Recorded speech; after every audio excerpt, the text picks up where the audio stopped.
welcome to Licensed Nostalgia, growing up licensed games. So, thank you all for coming over here. How's everyone's Too Many Games so far?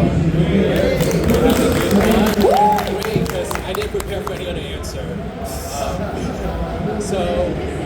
We're going to go ahead and introduce ourselves.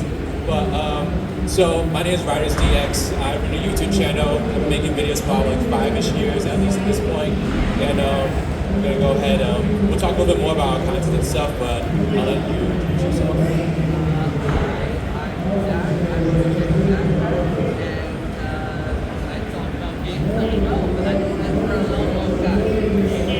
Light's not on.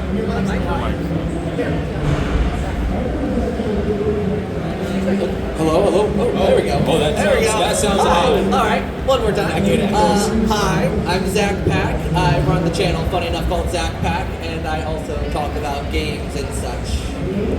I'm Jess. I run the channels Here Squidward and Here SpongeBob, and that's my thing. I make cancer Squidward videos. And so we gather around here in this very special room to talk about something called a licensed game. And so what is a licensed game? I don't trust my own knowledge on it, so I consulted AI to give you the full rundown of what a licensed game is, but they're actually quite accurate at this point. It's a video game that uses intellectual property from another source, like a movie, TV show, book under a licensing agreement, because I think a lot of people can relate to the fact that when you're growing up as a kid and you're getting into video games, some people come into families that have a huge video game history, so your parents like play video games and such, but other people go into families where parents have no idea what a video game is. I definitely came to the latter one, although I will say there was one time I was playing like New Super Mario Bros. On the Wii, and my dad was like, "Hey, that looks familiar," and I'm like, "You do know what a video game is." I know that, plumber. So how this like panel all is gonna work is like there's so many licensed games in the world, right? I'm sure all of you have grown up with very different kinds of games and such. It would be really difficult to cover everything in like a panel like this, especially given like my skill set personally. But I think what's really cool about licensed games is that they really do like help to shape the person you become today in ways you don't even realize. And so we're gonna just take a moment to kind of talk about our own histories of growing up licensed games and how they've impacted our lives, especially into today's day and age. And then at the end, the microphone gets turned to you, and you all get to come up and talk about your favorite licensed games, your favorite memories, or if you just want to get some hot takes that will shock everyone, that's fun too. We like our hot takes. If you have a hot take about a game, you are more than welcome to come up. We will absolutely roast you for it. Okay, so let's see. Oh, okay. Who's that? Jump scare, even though I put that picture there myself.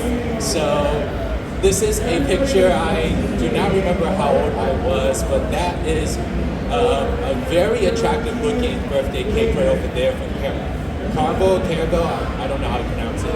And I kind of just use this because this gives me like, it takes me back a little bit to when I was a child, because when I first got into video games, my parents didn't really know what video games were, so they bought me things that looked familiar to them. And so if we go on to the next slide over here, these are some of the potluck of games that I got to play when I was a kid. And so one of the games on here, on the right over here, is called Scooby-Doo Cyber Chase. That was my very first video game of all time. It was my very first console and such. My parents, they played a lot of cartoons with me, so they played a lot of like Tom and Jerry, Looney Tunes, Scooby-Doo, a lot of like those really classic Hanna-Barbera Cartoon Network kind of games and shows. And Scooby-Doo Cyber Chase, I remember really enjoying it when I was a kid. I played it like maybe like a couple years ago, and I was just like, this is a very subpar replica of Crash Bandicoot. And so it's really nostalgic and really fun to reminisce on, especially like watching Scooby and Shaggy talk with their monotone faces and trying to sneak away and like being the scaredy cats they are. But very subpar game, but it launched me into a whole world of licensed games because, I didn't read websites like GameSpot, IGN growing up. I just was like hey, I'm in like the store and I see like a fun game. I was like, hey, I want that. And so that's how I picked out most of my games. And so, like for instance, the one at the top left, Charlie the Chocolate Factory. I played a lot of movie games growing up, tons of movie games. That one in particular is quite terrible. I wouldn't recommend What do it. you mean? That's top quality. That was actually like a gift from my uncle because one of my family members was about to pass away, so he wanted to give me like a really good gift, and he thought that that would be a great gift. So it definitely was amusing for like about an hour or so, but even as a kid I could tell it wasn't a very good game. But there's some other really good games that I played when I was a kid that were really fun licensed games. For some reason I have a really soft spot for Ratatouille. I just love that rat. I love rats. Not all rats, but that rat's really good. Simpsons Hit and Run, one of the most iconic licensed games of all time. It is a fantastic game, better than GTA. You know, you heard it here first. And of course, the shining game in the middle over there is my favorite licensed game of all time, SpongeBob SquarePants, Battle Bikini Bottom. I made sure to represent, as you could tell, you know, we love the pressure. But Battle Bikini Bottom, that's like one of the most amazing cult classic licensed games, and that's actually an opinion that we can all share, so you hear about it, so I won't drone on it. Well, I mean, I think it's just such a special game because, you know, how many games get a remake that are licensed games in this day and age? Right?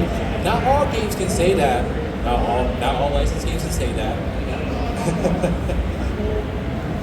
So I want to talk a little bit about how like licensed games have impacted me. So these are some of the videos that are on my YouTube channel, and I just kind of like picked out some highlights, like some of my most popular videos, or some videos that like were really significant to me.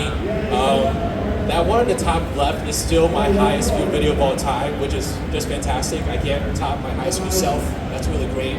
But this is the licensed games have had a big impact on my video game taste, and they also had a big impact on the kind of content I make. It's just it's a source of so much joy. I think that with a licensed game, there's a stigma with licensed games that's like, oh, it comes from like a property that already exists. So there's less guarantee that a licensed game will actually be good. So a lot of like, especially back when we were like children, you know, in the 2000s and such, they were pumping out like licensed games for like everything, and every single movie had to have a video game. Very unlike what we see today. So they definitely had like a really like unfortunate stigma to them. But I think if you have a great licensed property and a great video game, you get one of the like potentially one of the greatest like gaming experiences you could ever get. And so that's why I'm banging on the table. It's like, make your licensed games good and they will be the most successful games in your catalog. And so for instance, in the middle over here, I have a couple of videos of SpongeBob Battle Bikini Bottom Rehydrated. I've had a lot of like things I covered on my channel that were really big hits, but Battle Bikini Bottom Rehydrated is a very special one to me because, first of all, favorite licensed game growing up, arguably my favorite game ever, and seeing it like out there for the first time, there's just something really nice about like being a grown-up and like working like a 9 to 5, but then getting reminded of things that you really enjoy as a kid, like this video game, and seeing it like really get the attention it deserves. There's something really special about that, and even for me personally, it really like took me to a lot of different places. I got a lot of like success like covering that game. I even got to like get content to developer and like interview them and such.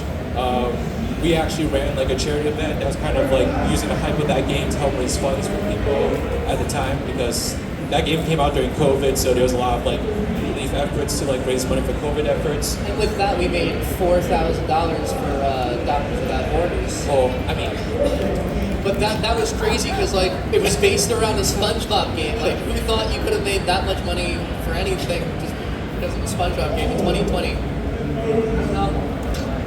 yeah, and it's like, you know, that to me, for me personally, is like licensed games have had a very unique impact on my life because they really veered into like a lot of content I make nowadays. So I pay special attention to a lot of licensed games now because a lot of people also share a lot of interest in them. I mean, you all are here, so you all definitely have interest in like licensed games. I don't know what property it is, but there's a lot of like interest in licensed games overall.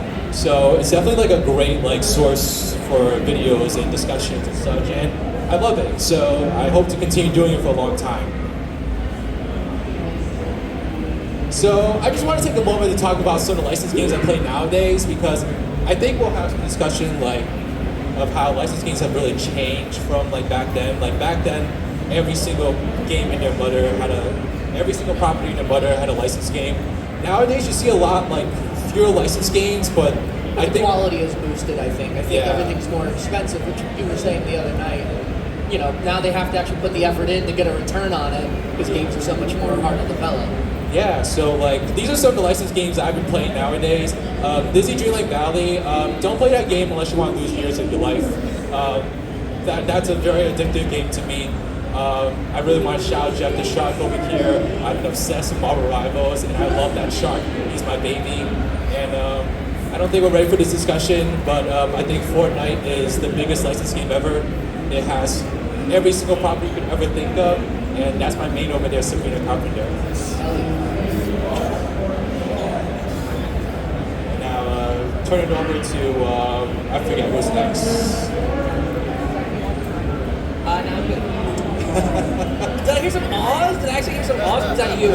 I heard some awes. Yeah. It was not me. That's little me. I was adorable once in my life, okay? I haven't aged well. But anyways, yes, that's little me 22 years ago. Yeah. You know, like what I was saying, you know, growing up in the 2000s, specifically, I think it was a very interesting time for licensed gaming because like with Battle of Bikini Bottom was a big deal.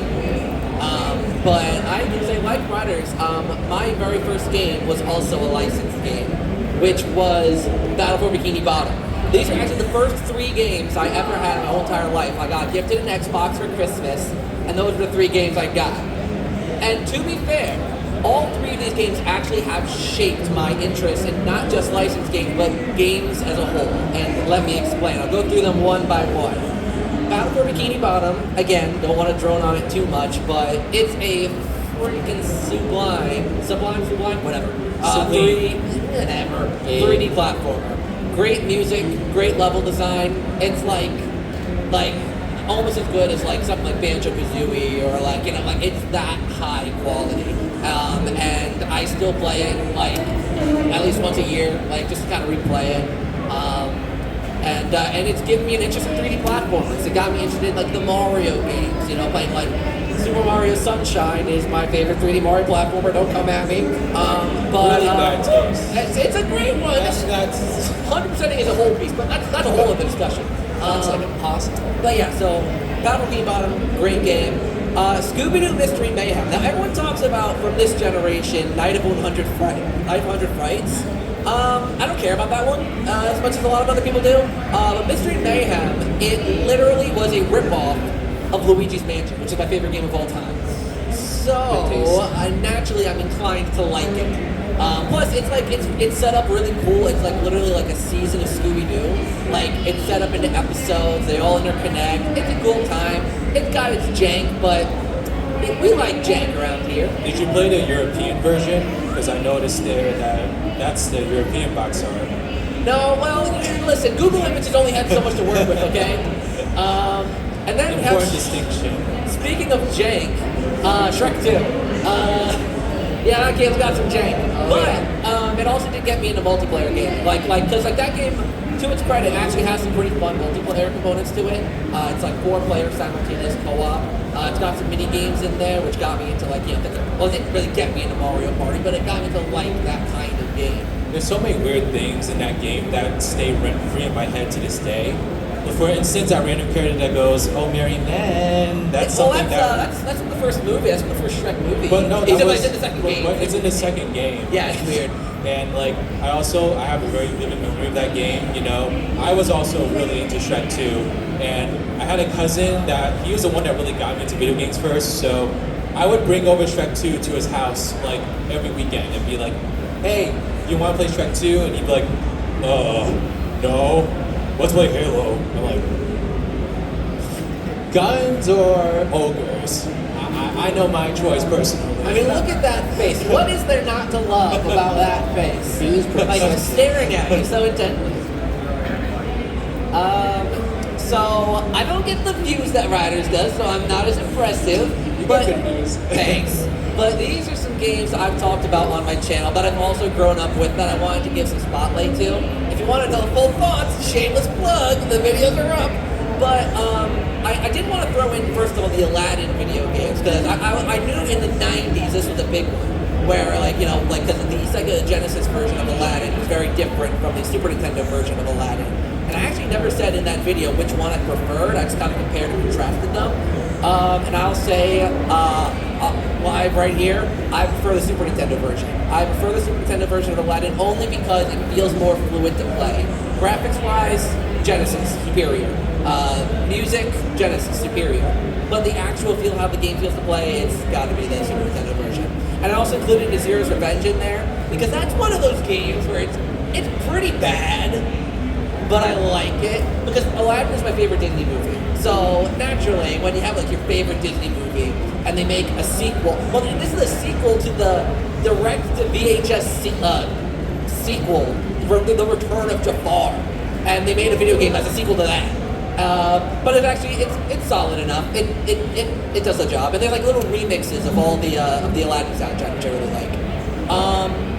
In the middle there, we got The Nightmare Before Christmas, Oogie's Revenge. I feel like this one doesn't get talked about much. This, if you've ever played a game like Devil May Cry or like Bayonetta, kind of in the same vein. It's very hack and slashy, but it's got the Nightmare Before Christmas vibe to it. Most of I think a majority of the voice cast returned, except for Sally, I think. And it's really freaking solid. There's like a lot of rhythm game elements. There's every boss fight, there's like a rhythm phase where you're fighting like Oogie Boogie or Lock, Shock, and Barrel, and they're singing their songs. And I'm not going to sing. I was about to start singing. No, not doing that. Well, you should like pop and lock it. I think that would be great. And it's a great game. It's very solid. The only thing it suffers from the camera is kind of is not great. Like depth perception, not a thing, but it's still fun.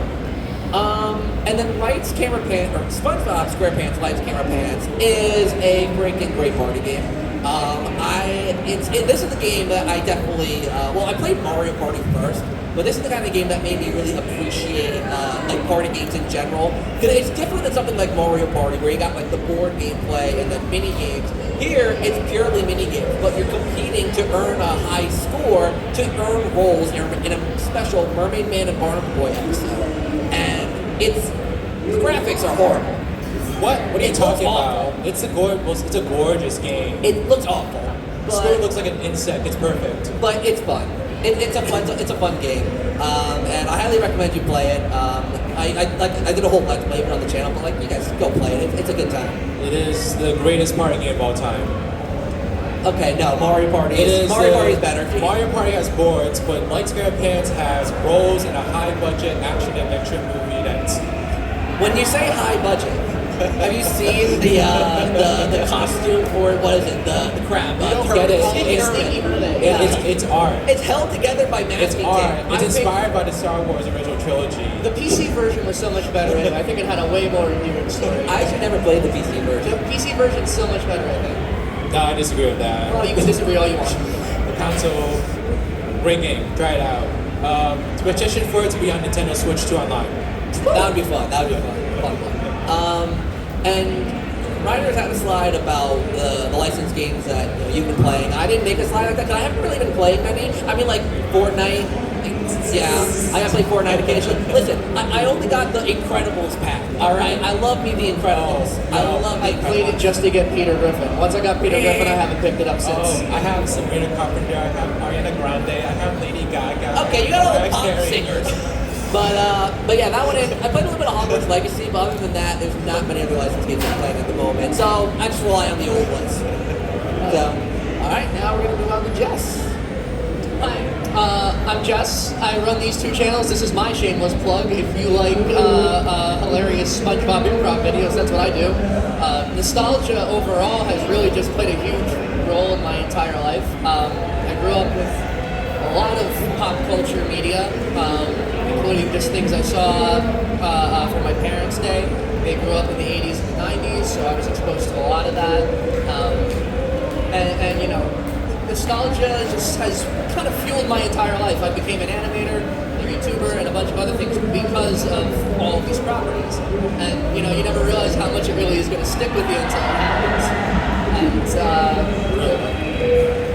like these 3 games I played so much growing up, I never knew how relevant they'd become in my life. I never knew the kind of power that these things would have. I guess when you're obsessed with anything, it really, anything's possible. An unhealthy obsession at best, too. But I played Jimmy Neutron Attack of the Twonkies on GameCube, probably, not even joking, over 200 times. And I have the 7th place world record for the speed run, which is not that impressive, but I like it.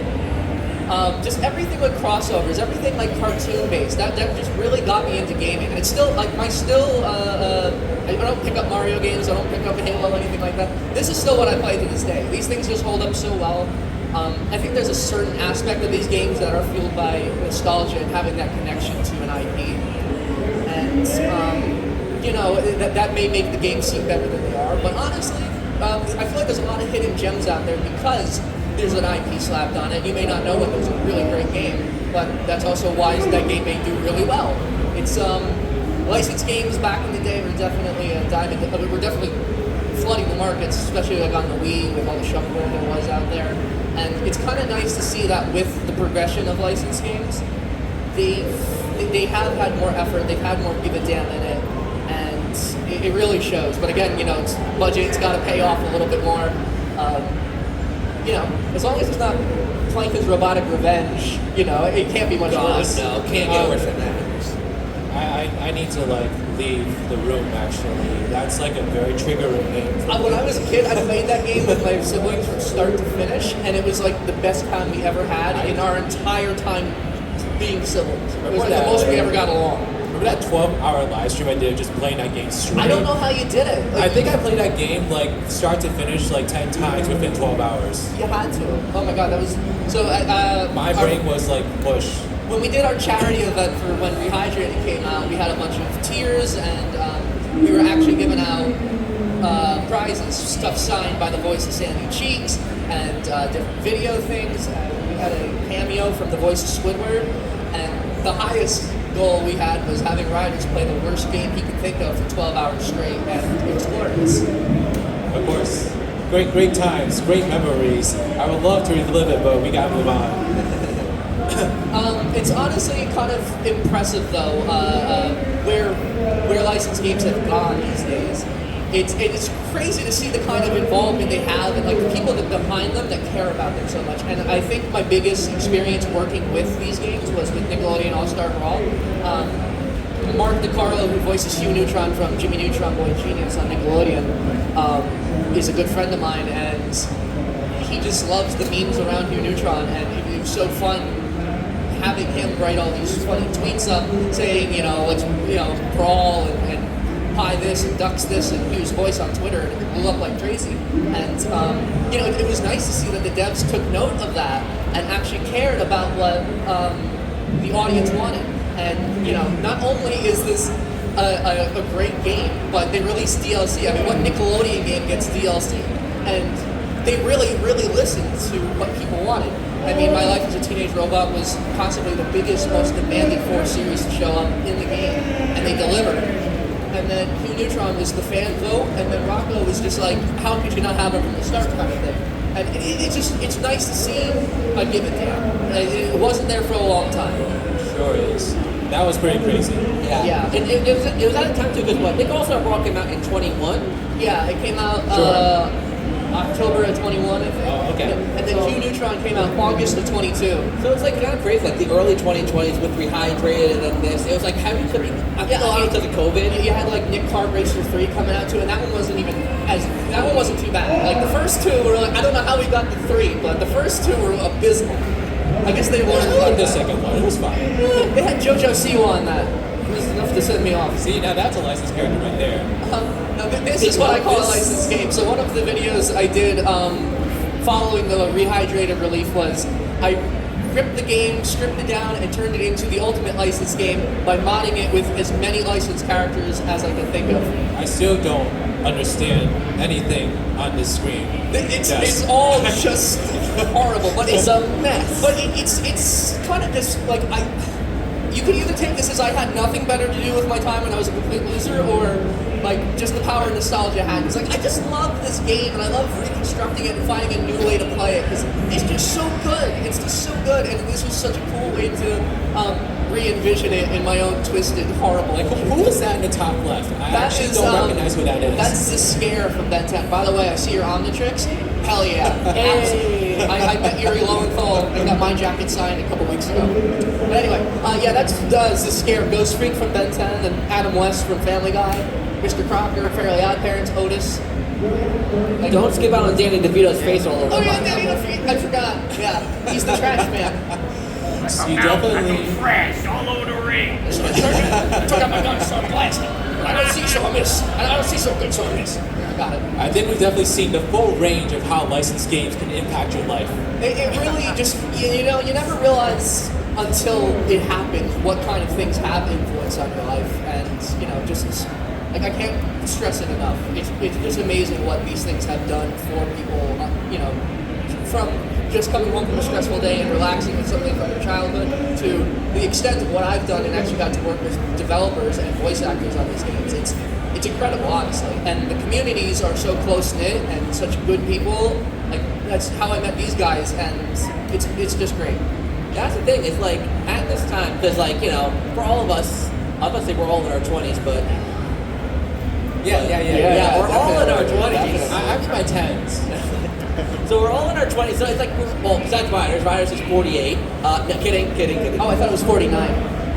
Anyways, we're all like kind of at that. Crisis happening. We're at that age where it's like we kind of reflect a lot, and especially with COVID, when we were all kind of stuck in our houses for a bit, and with Rehydrated, timing around that too, it like just that heavy nostalgia wave. I mean, it started. Let's be real. It started with Crash and Spyro getting their remakes, and then like it's like anything was on the table for like getting remakes, and it's like that plus nostalgia. It's like It's just so nice that this is actually happening and people are seeing that people give a crap about these kinds of things, you know? It's I know I keep repeating myself, but it just was not like this for the longest time. Like, the 2010s was the age of shovelware if I had ever seen it. So, such a way of words. Anyway, this is the part where like we invite you all to come up. There's a microphone over there. If you're shy, come up anyway. Talk about your favorite licensed game memories, or give a hot take. Okay, perfect. I had stuff I was gonna say that I was gonna upset everyone. So I think let's line up that way, just to make life easy, around that way. Awesome. Howdy, partner. Hello there. Hey. I love your Sonic getup. Definitely like. Oh, speaking to the microphone. Definitely a swanky hat. All right. What's your whatever you want to say? Yeah, that. My favorite game I played, first one I ever did, the very first video game system I ever got. Okay, thank you. The first one I ever got was a Game Boy Advance in 2004. The first game I ever played on it was like Clue Battleship Risk. On it, so that's a license. And I guess Risk is kind of like, you know, like a strategy RPG sort of, and I really enjoyed playing that a bunch of times. And then I guess when I got like the Pokemon games later, that kind of prepared me for playing like a strategy RPG sort of. So it was a nice like stepping stone before I started playing the Pokemon games. It kind of shaped my taste in that way. Right? Similar thing happened to me is because I was playing like Scooby-Doo Cyber Chase. I was playing like a Tom and Jerry game on PS1. That was also a very iconic one for me. And it led me into Sonic Heroes. And the rest is history. Greatest video game franchise ever. Well, okay. But it's like I said about Scooby-Doo, Mystery Mayhem, and Luigi's Mansion, like those fundamental base experiences, those games that get us into video games, they're what develop our tastes. So, you know, like you like Pokemon games because that foundation that you had. It's crazy to think that a licensed game, a game of Risk on Game Boy Advance could do that. Exactly. It's crazy. You never really know how, like playing a licensed game, you never really able to do later on, but it's those like early experiences, those first things, which sort of they really help shape you later on. So you want to make sure That's Absolutely. a good thing. So Exactly. I'm very lucky. Wow, thank you so much. Thank you. You're really selling me on that Luigi's Mansion Scooby-Doo game, man. Hello. Hi. Hi there. Yeah, so, Howdy.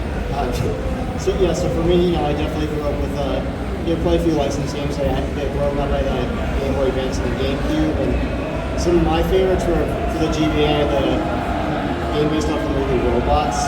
Oh, wow. Okay. Yeah. I remember that movie. Yeah. Forgot all about that music in there. Yeah, and also the Game Boy Advance and GameCube versions of the Game Rocket Power Beach Bandits.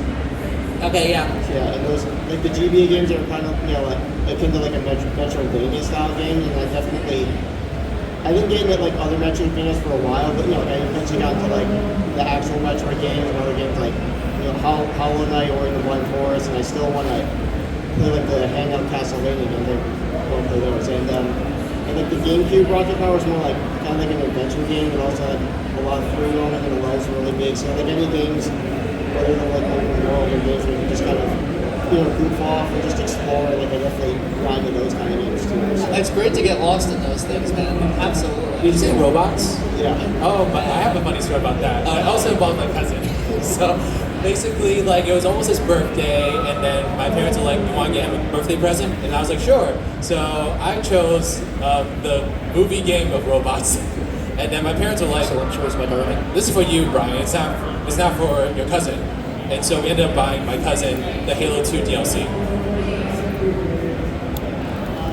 Thank you so much. Thank you so much. I love the Donkey Kong hat. Thank you. I'm really looking forward to Bonanza. Yes. Yes. It looks good. It looks like a prequel to the original Donkey Kong. It looks appealing. Yeah. I made that joke earlier today, which I stole from someone else, but I still made it earlier today, so.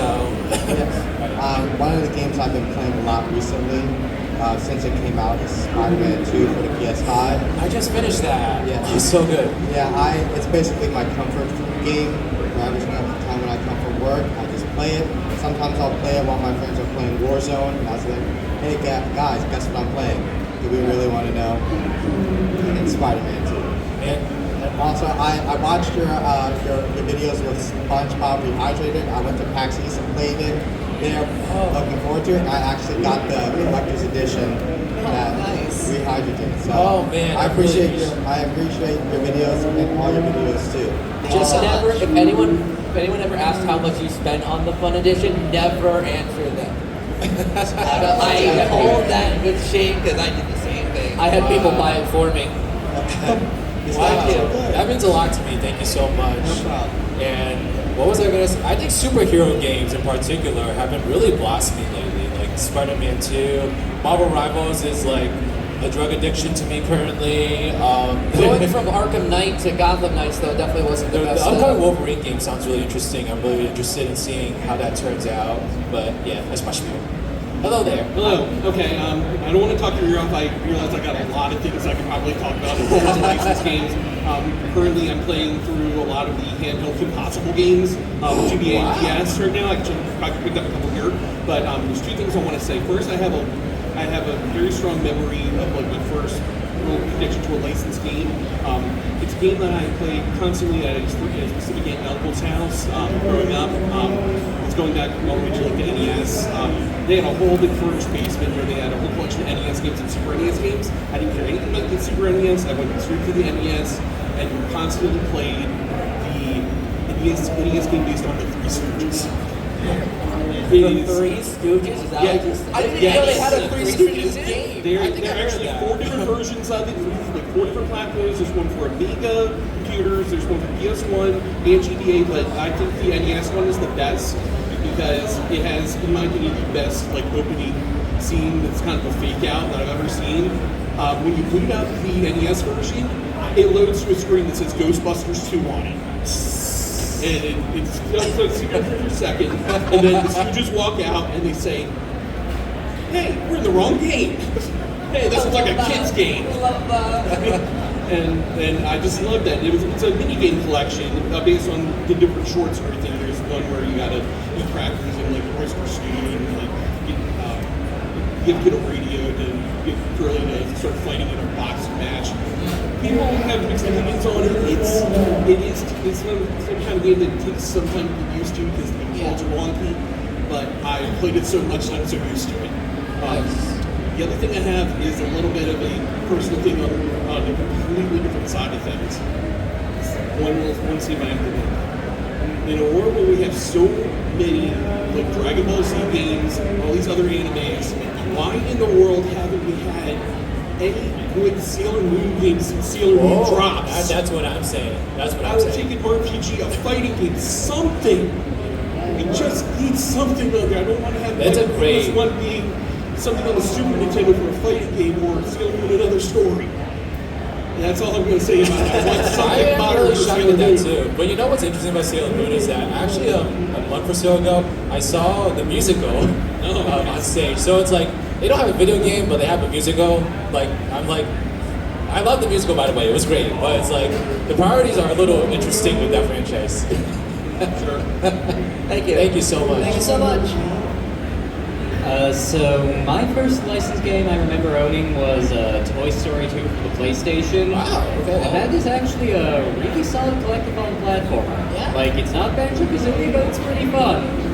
Though I might have used a ton of cheat code when I was a kid. Hey, where's the fun if you can't take full advantage of it?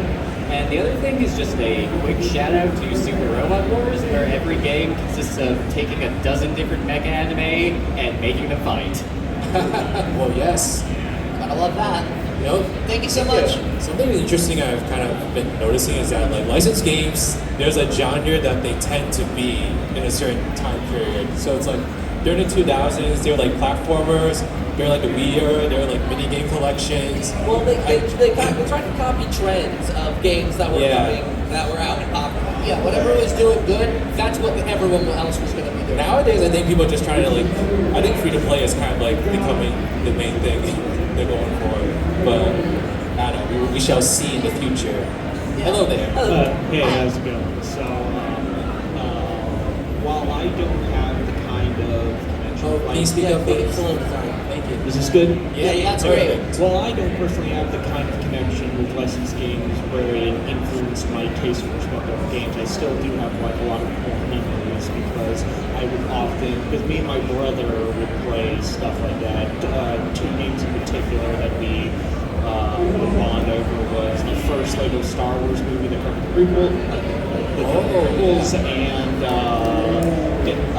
Nick Turns in Battle of Did you say Volcano Island? Yes. That is, this guy has taste. This guy's got good taste. Yeah, and in regards to Lego Star Wars 1, it was kind of like a routine for us to like play and 100% that game once a week on Saturdays. Wow. Did you say Lego Star Wars? Yeah, Lego Star Wars. I played that with my brother all the time too. Actually. Yeah. You know, that was a great co-op game.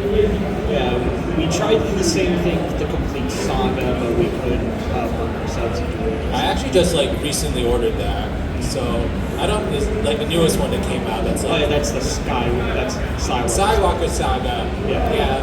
And another one, a bit of that's more of a quirky kind of memory is that like anytime I try to like get like licensed games, I would always have either like a different experience or just like a different version entirely of the business on the PC or on the handheld. So like even though this was on a demo for a different game, for a few years until I was like preteen or whatever, my impression of Battlefield Bikini Bottom was solely based on the PC version.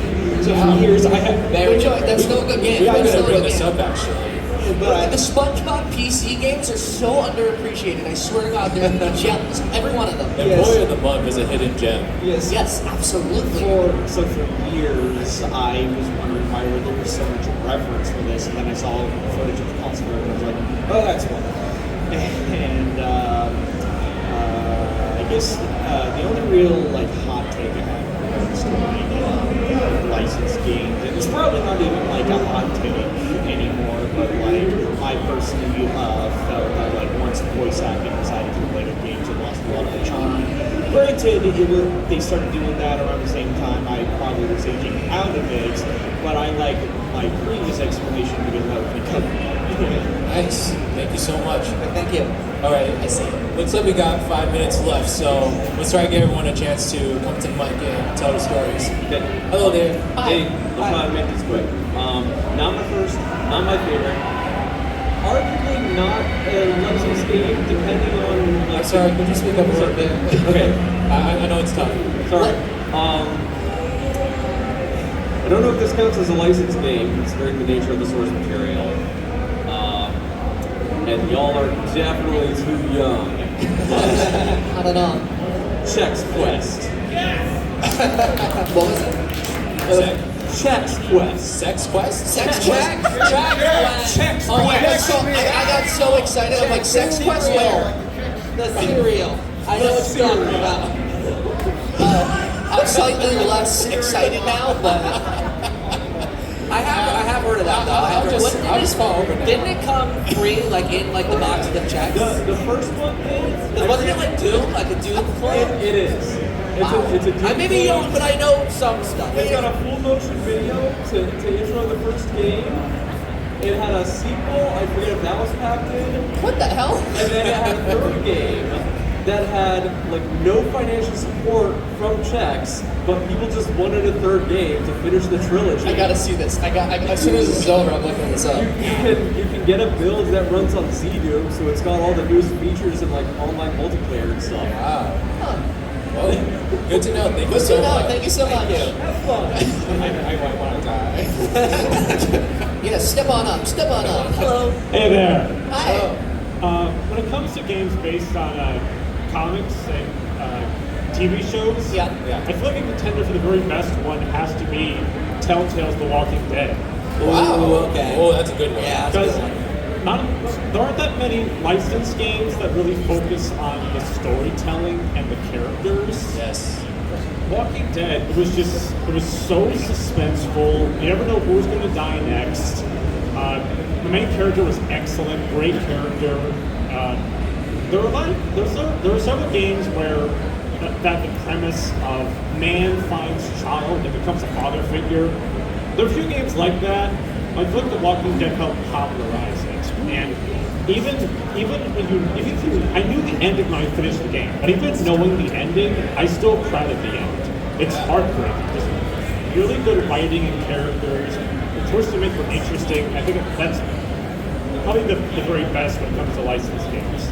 Also the Wolf Among Us too. Yeah, an underrated one I'll quickly throw in here because I think you should rapid fire. Yeah, we got next like one. 2.5 I'll quickly minutes. give a shout out to Telltale's The Expanse. Oh, absolutely. That's a really good one, underrated one. Good choice. Thank you. All right. All right, we got like 2 minutes. Let's rapid rapid fire these. Hello. Hi. So I would say my favorite licensed games are the Batman Arkham games. Oh, That yes. was amazing. So like, Everyone says you have good taste, so clearly you do. I remember back in 2009 when I got Arkham Asylum, I was just blown away by it. And I still think they're the best superhero games to this day. I love the new Spider-Man games, but I still think the Batman games are the best. They're amazing. You're a good man. Thank you for mentioning those. Thank you. Thank you. Hello there. Hello. So, with me being a Ben 10 fan and whatnot, it's no surprise that I grew up with some of the Ben 10 licensed games, like which I grew up with on PS2 and Build X Attacks on the Wii. Such good games. Such good games. Absolutely. And one you had on the screen that you didn't really mention, Epic Mickey. Epic Mickey. I will die on the hill that that is a great game. The remake is really great too. I haven't played it yet. I mean, it's on my backlog is huge. It's good. I really like it. As someone who hasn't, I had to play the original before I got to remake. I actually prefer the remake, but like maybe someone that grew up with the original would prefer the original. I mean, the original only came out on the Wii, right? So Wii. Yeah. And I think just the one thing I didn't like about the original is when I did my YouTube review on that game, I did a huge deep dive into the concept and whatnot. So much was cut out. I guess something to look into. Thank you so much. Thank you so much. All right. Last two. Hello. Hello. Hi. So I don't have as deep a personal history with licensed games as some people here, but I was pretty alone. I think the biggest standout in my mind would be, I think it's called Cartoon Network Punch Time Explosion. It was Oh my God! Yes. Yes. Smash Bros. Club in 2011. It had like a relatively elaborate story mode, which was it's definitely like a good added bonus in the licensed game. And they had the voice of Space Ghost as the narrator too, Yes, which is it's really really cool. Definitely a good solid guy. I So like you mentioned like the changing landscape of licensed games and that like they're usually higher up for games less of them because it costs us like I think it's definitely part of it. The two other factors I would cite is one like the evolution and maturation of games as a medium. Yeah. So like in the past people thought of like IP holders thought of video games as like basically a piece of merchandise. So if you made a Shaolin made one, it would like reflect poorly on them. But now that it's a much bigger deal culturally, or if we're going to make a Spider-Man game, it's going to be like super popular. Like it will positively affect Spider-Man and every other realm of culture. I also think that as shoddy licensed games are basically just mobile games at this point. And that's probably like a negative development as they take a janky GameCube game over a games trying to get children addicted to gambling in the game. Perfect. Thank you. All right, last one. Last one. You can only just say the word. I'll just be quick because it's almost over. Yeah, because the they're gonna best kick us licensed out. game is Fairly Odd Parents Shadow Showdown. Thank you. That's been breaking the rules. I say that every time. That's a hot take right there. Thank you so much, everybody. Thank you. Thank you for not making this an attempt. Yeah, thank you. No tomatoes in our faces. Thank you. Thank you. If you want to throw a tomato, though, this guy was in charge of the whole thing, so it's all on him. Okay.